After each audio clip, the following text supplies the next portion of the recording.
Ողջույն բոլորին, այսօր կխոսվի Աստվածաշնչի մասին։ Այն հայտնի է տարբեր անուններով, հին դարերով հիմնականում օգտագործվում էր Բիբլիա անվանումը, իսկ հայերենում Աստվածաշունչ, նաև Սուրբ Գիրք կամ գրքերի գիրք։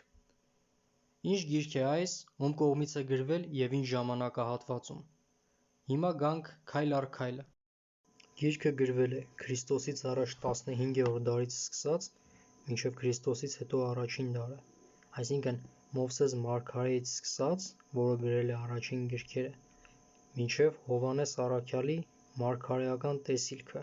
այսինքն Հովհաննեսի հայտնությունը։ Գիրքը գրվել է 40 հեղինակների կողմից, սակայն չունի ոչ մի հակասություն, այլ մի բան է ավել, օրինաչափ է և համաչափ, մանավանդ նրա մարգարեությունները, օրինակ Դանիելի գիրքը և Հայտնություն գիրքը, որոնց տարբերությունը 500 տարի է, սակայն մեկը մյուսին լրացնելով է իմաստը հասկացվում։ Գիրքը իր մեջ ներառում է տարբեր ստեղծագործական ժանրեր գրական, և առակներ, և սաղմոսներ, և մարգարեություններ, և պատմություններ թագավորների մասին։ Գիրքը բաժանված է երկու հատվածի՝ Հին Կտակարան և Նոր Կտակարան։ Հին Կտակարանը խոսում է Ադամից և Եվայից սկսած մինչև Իսրայելի պետության անկումը, Նոր Կտակարանը սկսվում է Ավետարաններով, այսինքն Քրիստոսի առաջին գալուստով, շարունակվելով մինչև Հովհաննես առաքյալի հայտնությունը Քրիստոսի կողմից տրված մարգարեական տեսիլքներով։ Հին Կտակարանը բաղկացած է 39 գրքերից, որոնց առաջին մասը կոչվում է Հնգամատյան կամ օրենքներ, մյուսները մարգարեական գրքեր են, կան նաև Սաղմոսներ, որոնք գրվել են Դավիթ թագավորի կողմից, գրական ստեղծագործություն է Աստծուն փառաբանող և շնորհակալություն հայտնող, առակներ Սողոմոն իմաստունի կողմից և այլ գրքեր, իսկ Նոր Կտակարանը բաղկացած է 27 գրքերից, որոնց առաջին 4 ավետարանները ներկայացնում են Հիսուս Քրիստոսի կյանքը և նրա գործունեությունը, խաչելությունը և հարությունը, մնացածը Պողոս առաքյալի և այլ առաքյալի թղթերն են եկեղեցիներին, սակայն քրիստոնեական աշխարհում կա տարբերություններ այս գրքերի հետ կապված։ Ոմանք ընդունում են, որ ոչ թե 66 գիրք է ընդհանուր, այլ ավելի շատ, քանի որ ընդունում են, որ Հին Կտակարանը օրինակ ուներ 48 գիրք, սակայն գրքեր կան, որոնք չեն ընդունվել, դրանք պարականոն գրքեր են, այսինքն երկրորդական, ոչ առաջնային։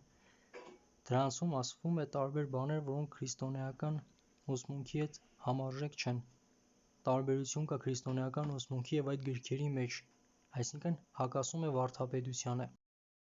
Այդ գրքերը տարբերելու համար հարկավոր է հասկանալ, թե որ ուսմունքն է ճիշտ։ Հիսուս Քրիստոսն ասում էր. «Ծառը կճանաչեք իր պտղից»։ Պետք է հասկանալ արդյոք դրանք առաջին ուսմունքի հետ կապ ունեն քրիստոնեական, թե ոչ, երկրորդ դրանց գրական ոճը և թվագրությունը։ Օրինակ Մակաբայեցիների գիրքը գրվել է մարգարեություններից հետո, Զաքարիայից և Մաղաքիայից, և դրա ոճը տարբեր է։ Նաև պետք է հասկանալ դրանցում կատարված մարգարեությունները և այլ փաստեր։ Իսկ Նոր Կտակարանում այն գրքերը, որոնք ավելացված են, դրանք չեն կարող լինել ճշմարիտ, քանի որ դրանցում չեն գրվել առաքյալների կողմից, այլ եղել են մարդիկ, որ օրինակ գրել են առաքյալներից մեկի անունով, օրինակ Պետրոսի հայտնությունը, որ այդպիսի գիրք Պետրոսը երբեք չի գրել։ Դեռ այսքանը չէ, շատ հարցեր կան Աստվածաշնչի հետ կապված, ոմանք ասում են իբր կա հակասություն, սակայն Աստծո խոսքը ինքն իրեն չի հակասում, ուղղակի պետք է այն ավելի լավ խորհել, կարդալ աղոթքով և նաև շատ դեպքերում ծոմով։ Հաջորդ տեսալովակներում կանցնենք Աստվածաշնչի և ընդհանրապես քրիստոնեական ուսմունքի հետ կապված հարցերի շուրջ։ Այսքանը ուղղակի քիչ ինֆորմացիա Աստվածաշնչի մասին։